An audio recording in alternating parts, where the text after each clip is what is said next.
Hi everyone! Juliet here! So in this video, mapakita ko sa inyo og unboxing sa ako ang diamond painting. So here we go. Actually, nabrihan na nako siya diri ang side. So ang size day ani is 40 by 60. And then ang design is this one. Babae nga naghigda. Tapos, naa siya dragon. White dragon. I don't know if maklaro ba siya sa canvas kay kung maklaro ba ang details kay murag gamay raman iyang size or tama lang. So, mag-gastik ko pa dyan siya. So, first so medyo dako-dako dyan siya 40 by 60. So, mao ni ang sulod no kanang mag-order ta og kanang diamond painting. So, so mao din ang code siguro ni sa ani nga picture. So, nice kan color or dagan kay color. So, pila ka color ni siya? 25 colors. So, na 25 colors. And then, of course, ang ilahang free kit nga ang pen, and then ang ilahang wax o daghan ilahang wax kibali upat man siya kabahin, and then ang tray kung asa na tibo ba nga to ang diamond ang ato ang beads. So sito size na ako ni siya, and then mutangan sa nako upang harang diri kay naglukot. So, abrihan na to, no? So, mo ni siya porma sa mga beads. Ambot nga nung gitawag niyo siya og diamond. Nga di man siya diamond. Actually, mura siya mga beads din siya in terms. Pero ang tawag, ambot nga nung diamond painting ang tawag. Siguro to kay tungod kay kung mag-spark man good o ka na magkumana kagkuan paint tapos maigo siya sa silak sa alaw is murang mag-diamond ang iyahang kuan. Ay, daggag may kayo ang sulod sa ilahang pakete, lahi ilahang pagpak. Tapos, sa isa ka color, daghan. 1, 2. Kaya siya isa raman siya ka color. 1, 2, 3, 4, 5, 6. Low quality siya. Ang ilahang pag-packaging. Low quality, kay ginani nila pag-uwan, So, kanito siya, isa ka number siya, 911. Pero daghan kaayo ang likuan. So, wala na lang bagi-usan nila pag So, inya na ako niya siya, isa-isahon pa man ako na ihap niya. Isa-isahon pa na ako, tanaw ba? Ang kanin siya. Isa ka number ako siya, tulo ka buo. So, kaning mga gagmay, siguro, mga dot lang ni, tapila ra ni ka pieces ang i-paint ani mo ning tag-isa ra ka buo. So, ipadaplin sa nako na kay niya, isa-isahon pa na ako na siya niya. Ipangbutang na ako na siya sa container katong butanganan na ako sa ako ang mga beads para dili ko magpaitan ng plastic kay dili man ziplock ang ilang gigamit ko.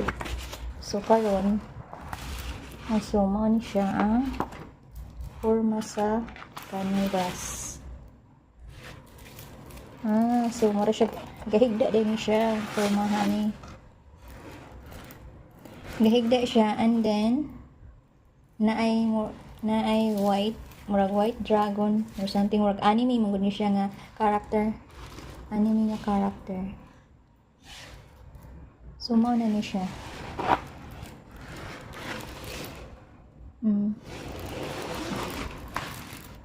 So naa siya 25 colors. So kung magtanaw gani ita o kanang magdaya sa mga wala pa idea. Kaning inaning number 1. Mani ang number 1 is ang gibutan po nila is number 1. Mao ni siya ang kumbaga ang symbol ba nga gibutan nila sa number diri Kani siya ang number sa mga beads, Tapos kani ang symbols. Tapos ang kani siya mao ni ang number sa mga beads nga kung kanang for example mahutan gani ka beads nga gusto ka mo palit. So kung magto ka sa mga mga hobby shop or craft shop, inani pamangita kasi imong business na kulangan inani nga mga number imong ingon. So dali ra na nila makita. So 7 po ang symbol. So after there is a 9 is letter A na siya. A na lang A, C, D. So mo na siya diri na letter A, letter C. So kung magkuan ka for example no, magkuan ta sa number 9 nga beads no. Number 9 nga beads ang symbol is letter A. Kung na makita man na tanaw na ko unya na ba't yung mga number ang mga beads diri murag wala man lagi butangan og number ang beads murag ang nakabutang sa beads is kani man mga code number sa ano daw code number din siya wala yung nakabutang nga number 1 or 2 low quality siya nga pagkakuan nga canvas or sa shop siguro nila pag packaging nila 911. So ang 911 is mao ni siya H. So wala nila gibutang ni number nga kaning mga number 1 to 3 up to 25. So ang ilang gibutang ra diri sa plastic is ang code number sa beads. So ang 911 letter H.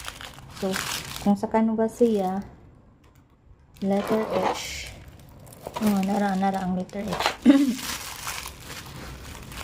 Nara ang letter H nara.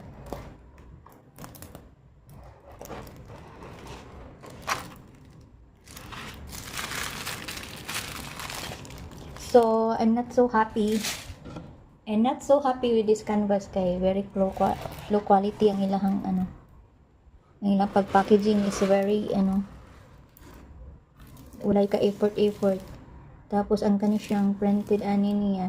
Although maskin siya murag kuphaw dili siya light kay nga maklaro kay sa picture pero ang result ani ang final nga result ani is once na butang naman gud ang beads kay ang final color aning sa picture is kani naman makita kani mga beads.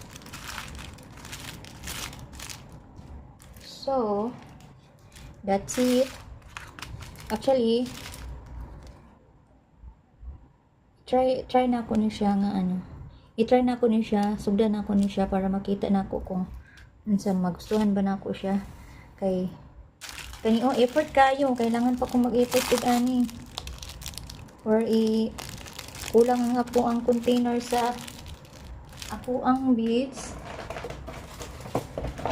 kaya na ako container diri pila ra man ko 1 2 3 4 5 6 7 8 9 10 11 12 13 14 sa bagay kani siya na ako'y daghan nga bakante. So kani ang leftover nako ni siya atong dating gitrabaho nako nga golden peacock ug ang katong lavender nga rose. So ipangbutang na lang nako ni siya sa iipon ako ni siya tanan sa kanang botilya gani nga mabuak para murag kuan na lang ko siya decoration and then dirian na lang nako ni siya ipang plaster. So ang kaso lang kuan kayo wala man lang jud gi ziplock ang ilang plastic inani jud kapag plastic So that's it. So siguro sulat ko sa akong review sa shop nga akong gi-orderan ani. I'm not happy with their product. But let's see. Tanaw natin mahuman na siya kanang paint. So kung puan kanang laayon gani wala jud hilig sa kanang cross stitching or sa dagom kay mas dugay man to siya nga trabaho kani siya mas dali ra kay idikit-dikit ra man ni siya gud unap napag-checkon napagay mga nausik diba. So isulat na ko na sa review na ko sa ilang shop para kuan na siya kita gani sa mga uban pud nga customer nga order. So need pud ta sulat sa itong mga review once na natay orderin sa Shopee aron ang mga ubang buyers is makabalo sila ng mga review. So I hope na ihapon sa nako ni siya off cam ihapon ako ni siya kung tama ba tanan kung kumpleto ba ning 25 colors.